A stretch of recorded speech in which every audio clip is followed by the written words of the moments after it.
All right, are we live again? Are we live again? Man, guys, I tell you. Welcome to the ARCA Racing podcast. Let's try this again.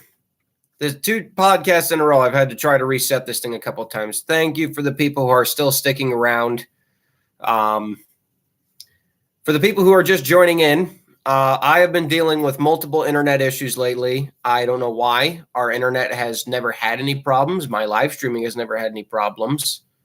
But now all of a sudden in the last couple of weeks, I've been having problems. So thanks for the people who have still stuck around. Pretty much missed 8 minutes of action. So I'm not going to go over it again. Basically, we talked about how in practice, Sawalich won practice.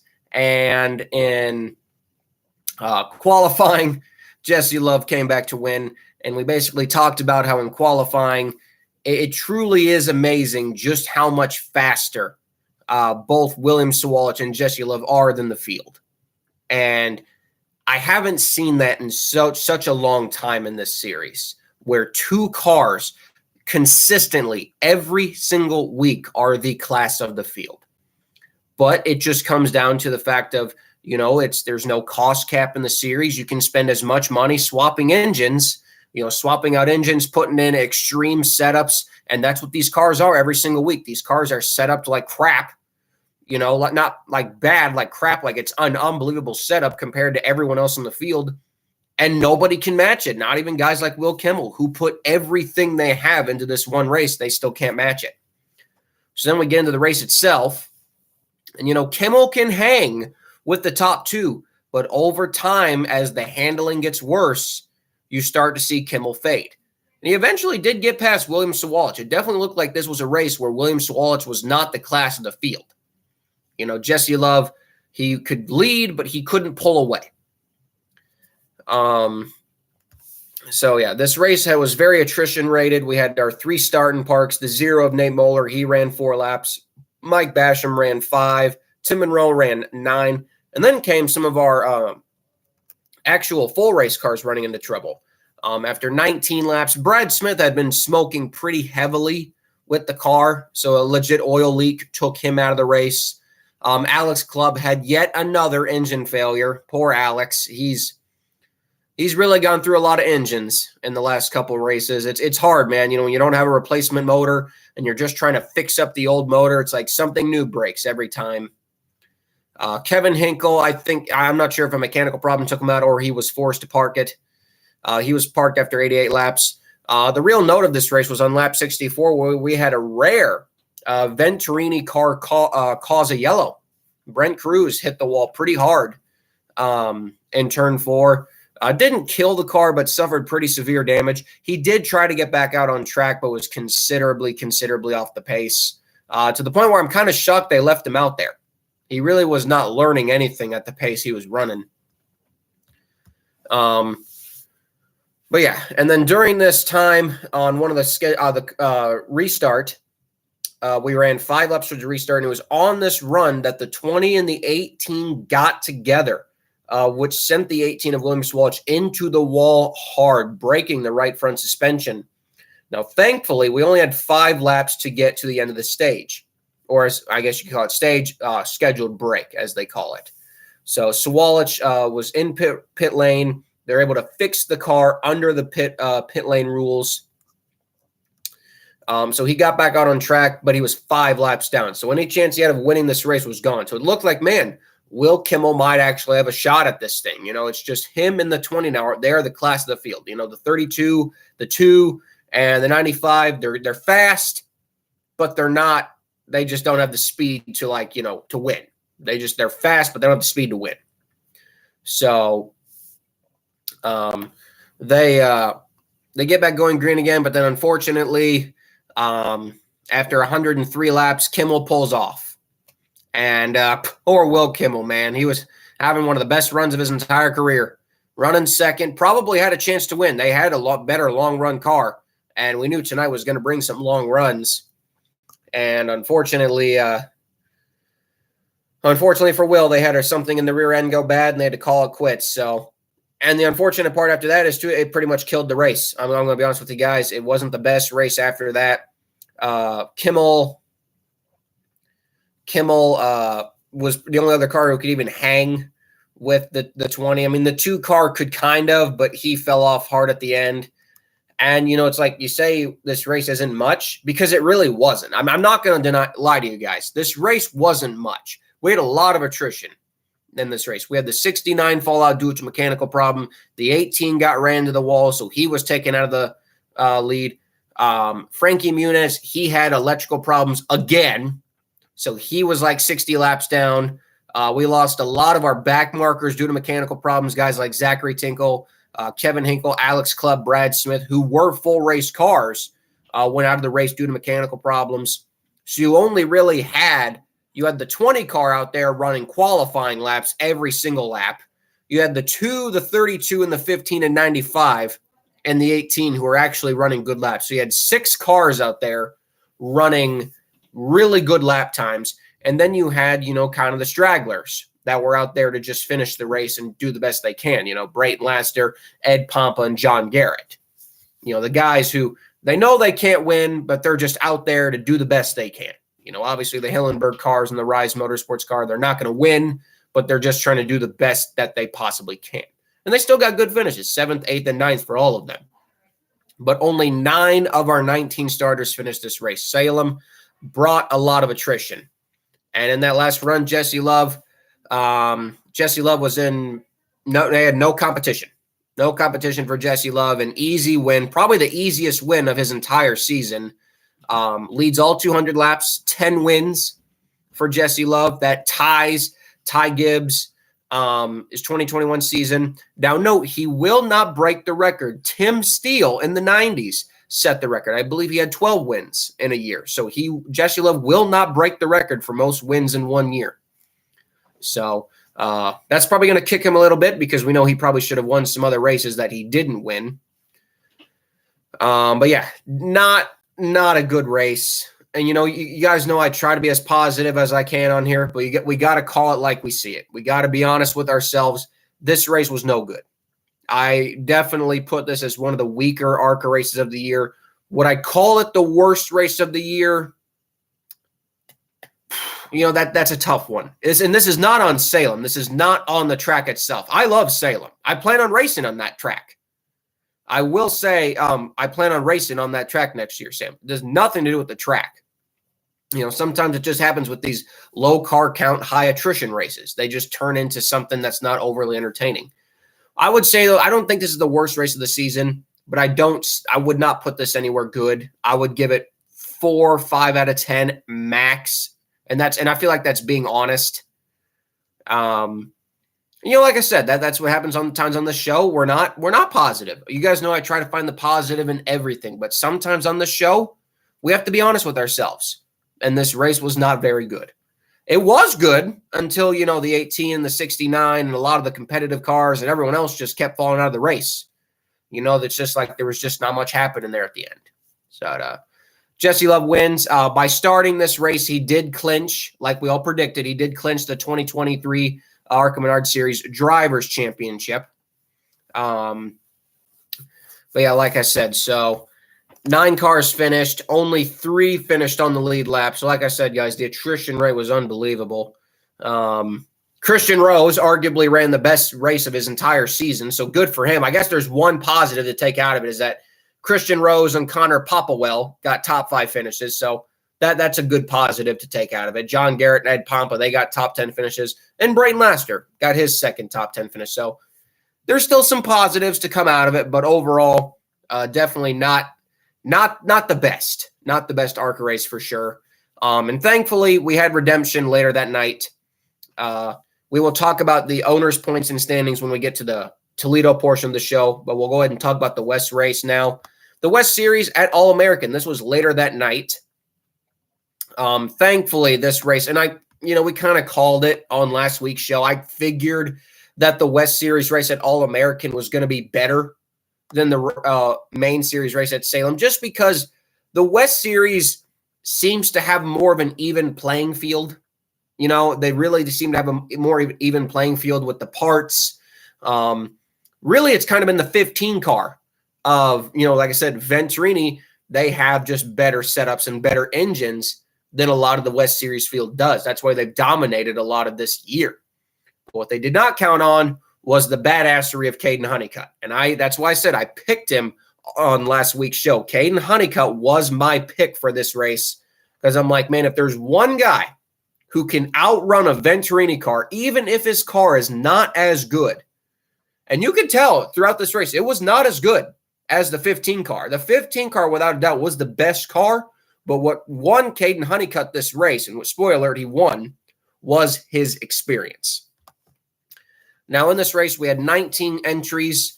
Pretty decent field, to be honest with you. As we know, All-American, very, very tiny track. It's a third of a mile. Cute little track in Roseville, California. It's been a mainstay on the West Series schedule, going back to the Winston West days, the Camping World West days, the K&N West days.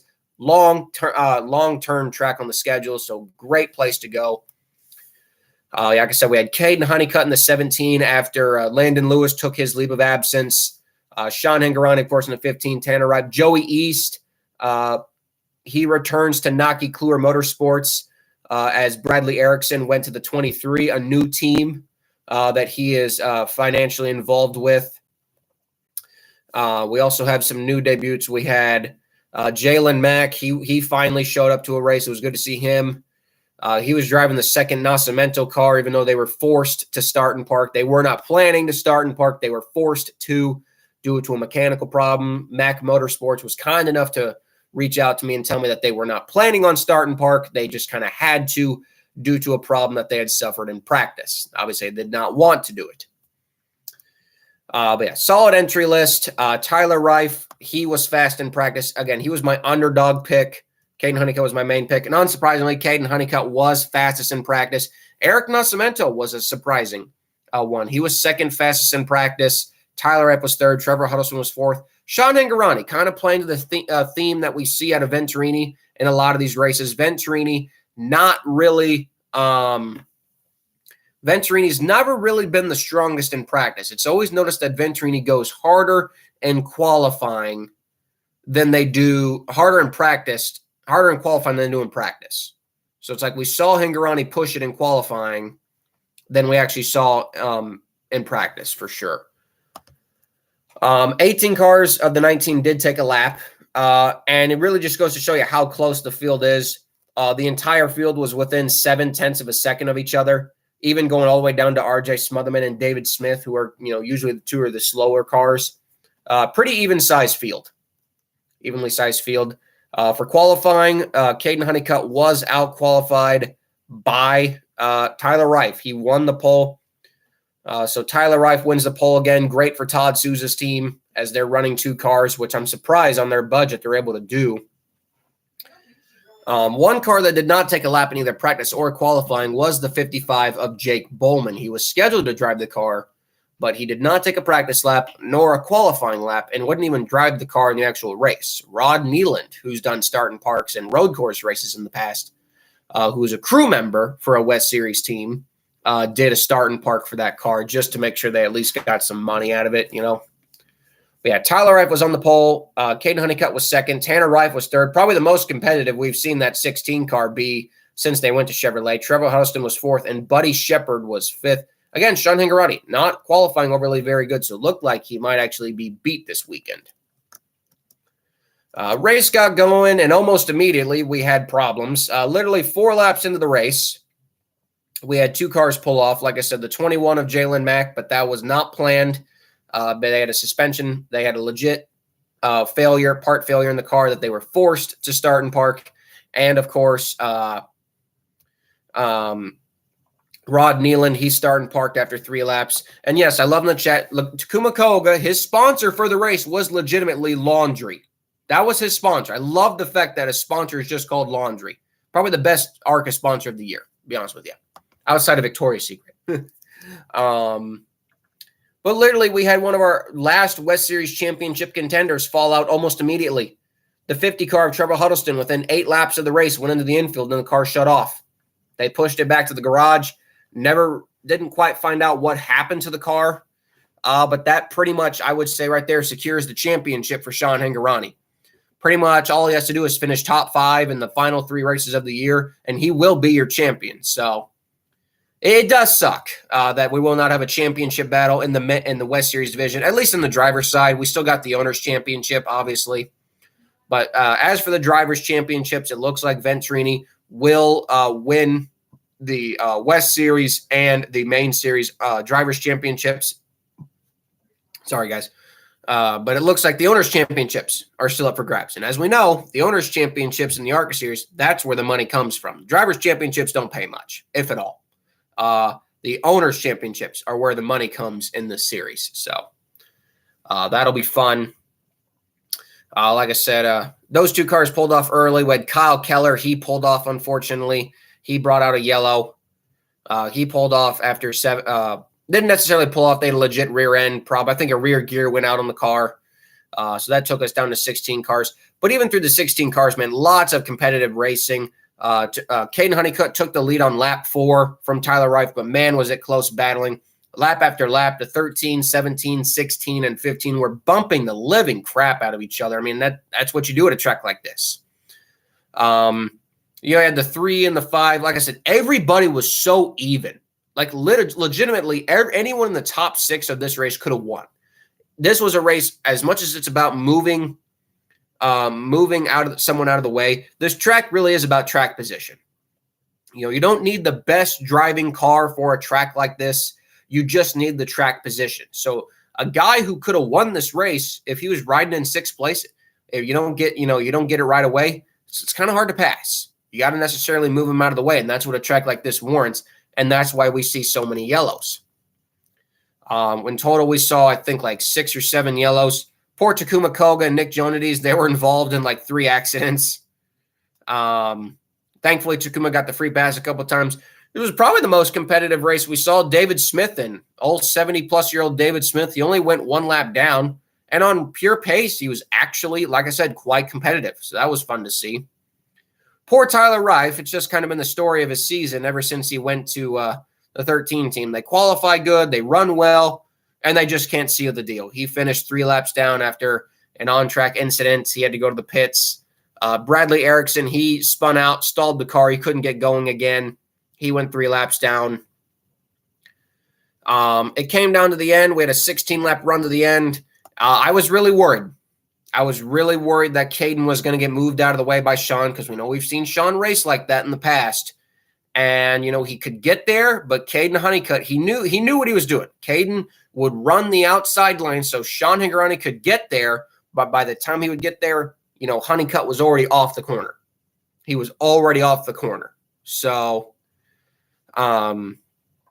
like I said, there was just nothing that the 15 could do. And coming to the last lap, he was still within striking distance. And I'm like, man, he's just going to full send it right into that 17. And he did.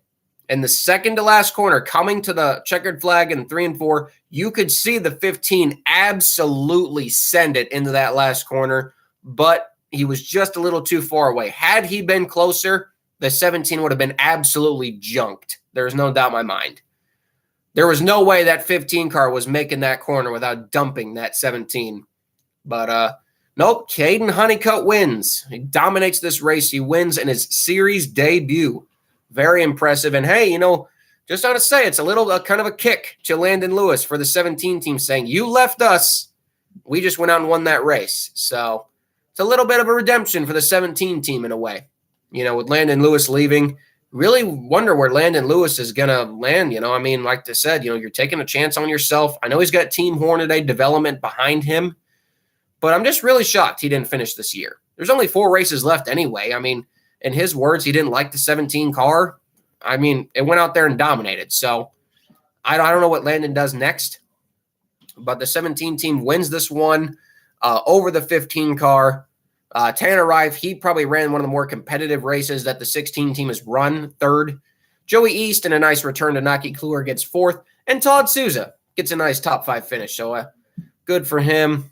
Some disappointing, though. Eric Nascimento, he just couldn't recover after his spin. Because, like I said, you can't change tires. You got what you got out there. So once you spin out, your tires are damaged.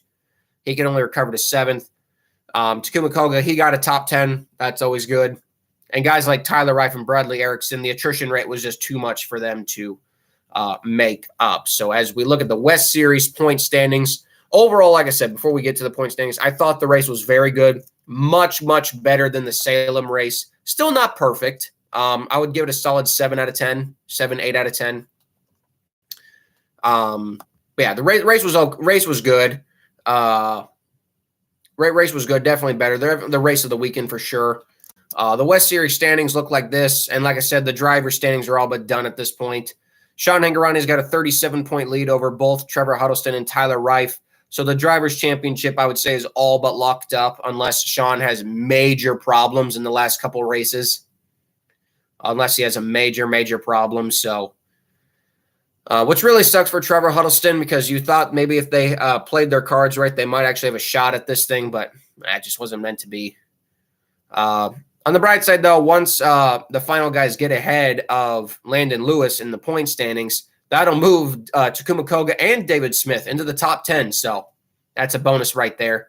But yeah, 3 races to go. Madera, the Las Vegas Bull Ring, and of course the big season finale race at Phoenix.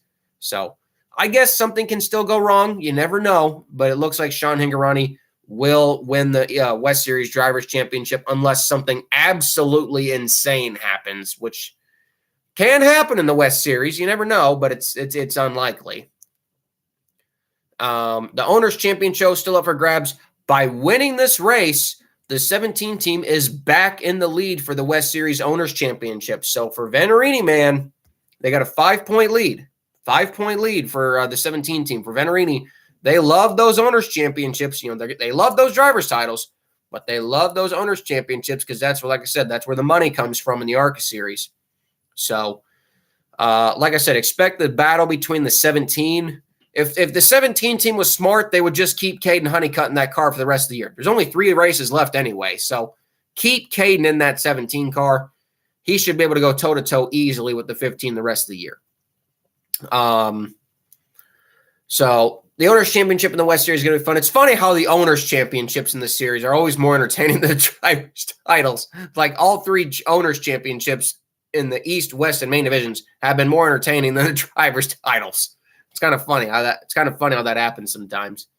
But yeah, overall, the West Series looking good. They will race in a couple weeks at I believe the Las Vegas Bull Ring. Yeah, the Star Nursery 150 at the Las Vegas Bull Ring, and then the return to Madera for the first time in a long time, and then of course the finale at Phoenix.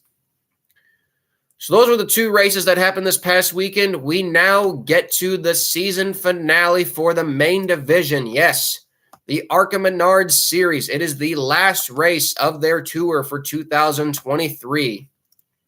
It is not at Kansas like it used to be the last couple years, and I'm glad about that. Series like ARCA does not need to be ending our series at a track like Kansas.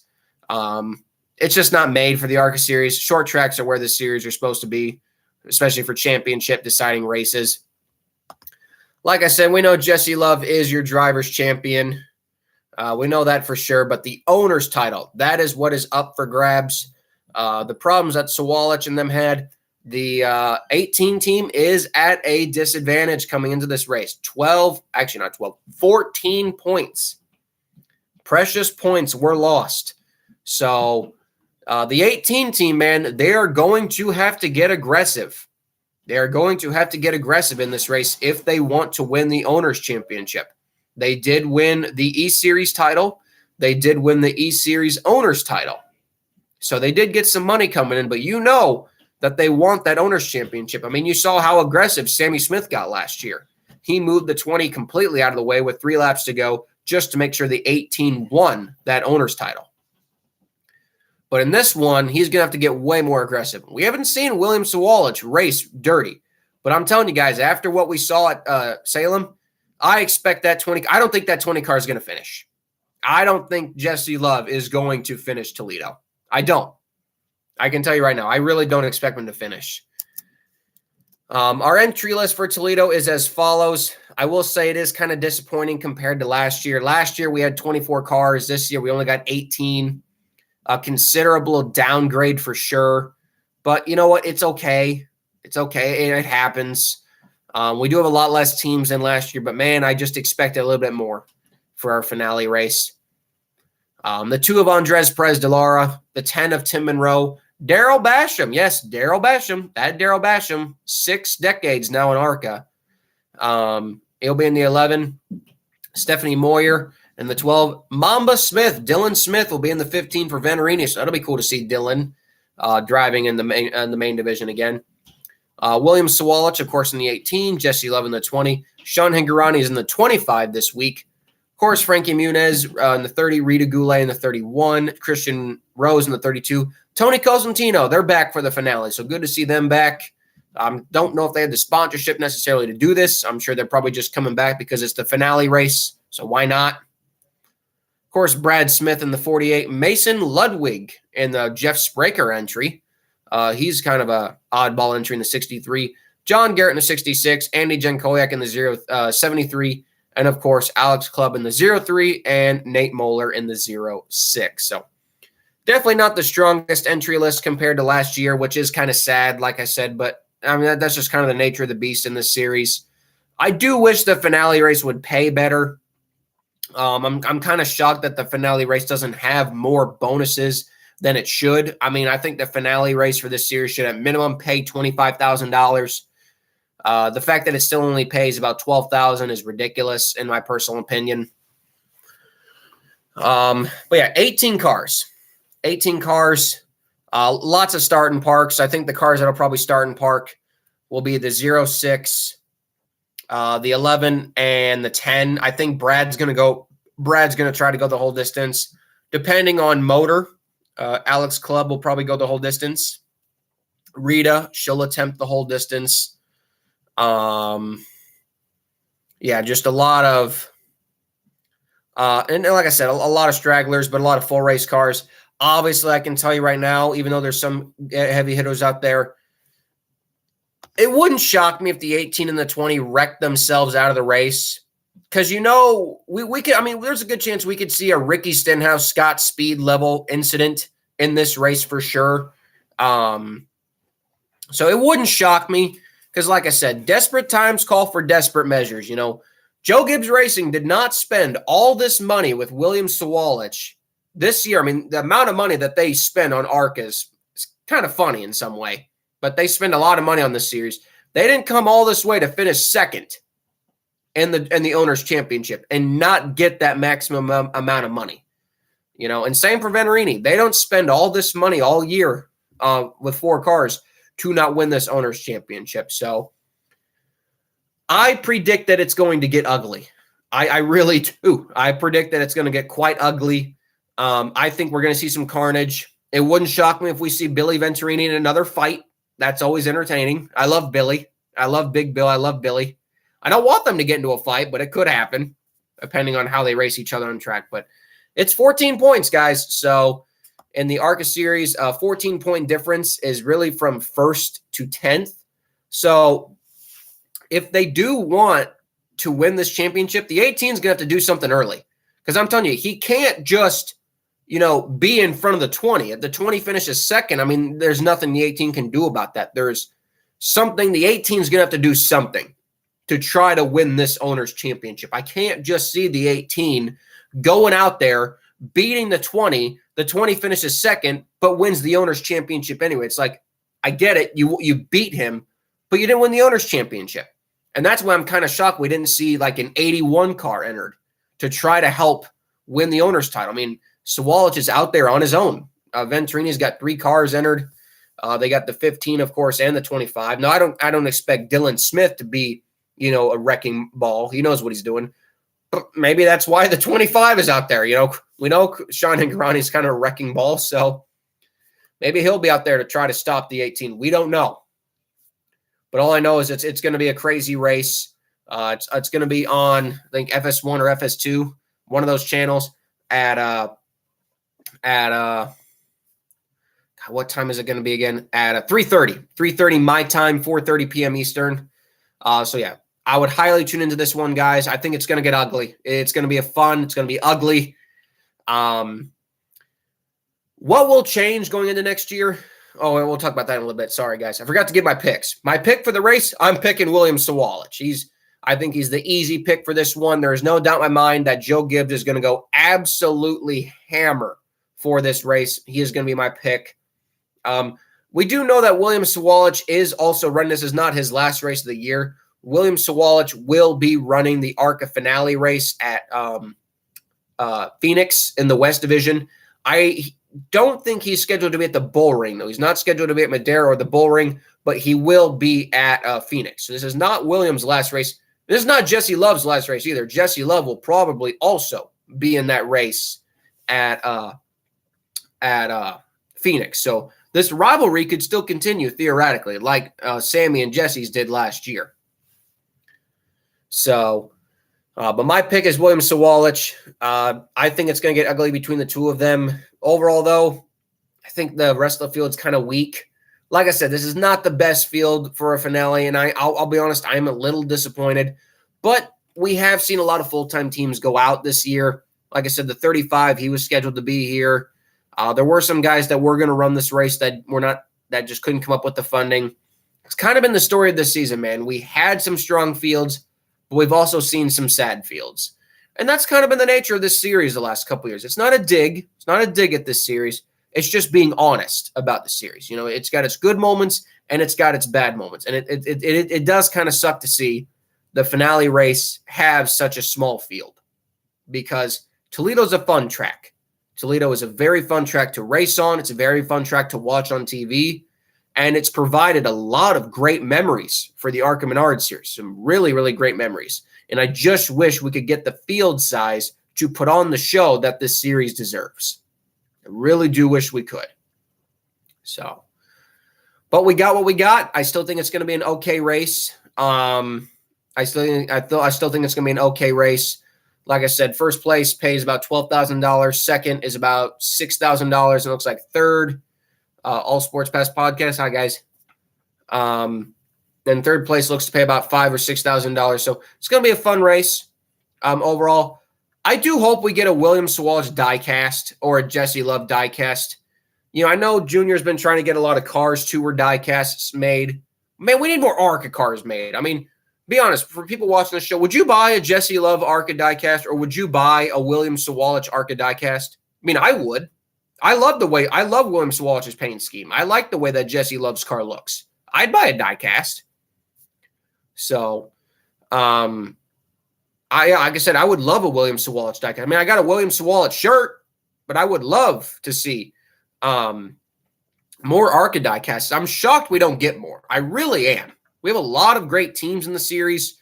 You know, we got all these late models being made. Like, can we get more ARCA cars? I mean, it's not even that hard. All you do is use some of the old models you'd had in the past.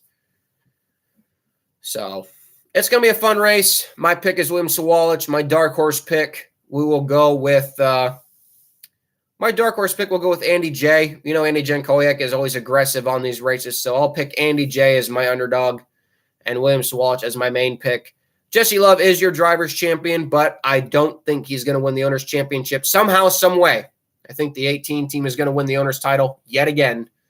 We'll just have to see. That'll be on Saturday. Saturday, October, October 5th, 6th, October 7th, live at 3:30 p.m. on Fox Sports, either one or two. Either one of those platforms. You guys should be able to look it up and check it out. I'll be just getting home from work around that time, so I might miss the green flag, but I'll be around for most of the race. So we'll follow along, live tweeting on my Twitter, guys. It's going to be a lot of fun. Thanks for all who have stuck around this whole year. This podcast has continued to get more popular. This podcast has continued to gain more traction, and it's all thanks to you guys. I very much appreciate your support. I wish we could get these internet issues fixed. I mean, that's like I said, that's 3 podcasts in a row that I've had internet issues. So I appreciate you guys all being troopers. I'm sorry we couldn't talk more tonight. Like I said, everything was kind of thrown off due to the internet issues, and that's pretty much all I got for you guys. We only went 35 minutes tonight. I think this is probably my shortest podcast of the year, which is quite shocking. Usually we're here for more than an hour, but Due to the glitches we had at the beginning, I didn't want to go back into detail like I did before. So this is all I got for you guys. Yeah, only 35 minutes. I'm sorry. I'm sorry. Usually we're here for hours. Usually I never shut up. I'm sorry, guys. Thanks for everyone who tuned in tonight. Please like and subscribe to the channel. I promise this does not happen every week. Next week's podcast should not have any problems. I'll contact my internet company. I'll get all the problems fixed. So hopefully next week we will not have any problems. So till next Tuesday, maybe next Thursday, depending on entry lists. Usually we do this show on Thursdays because the entry list doesn't come out until Wednesdays.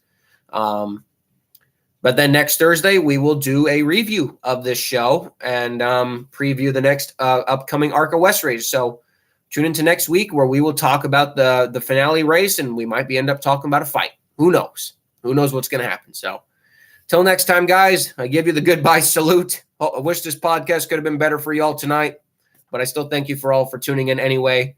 Take care. Good night. Enjoy the racing weekend for NASCAR and ARCA, and we'll see y'all next week. I'm Colby Evans signing off. Goodbye.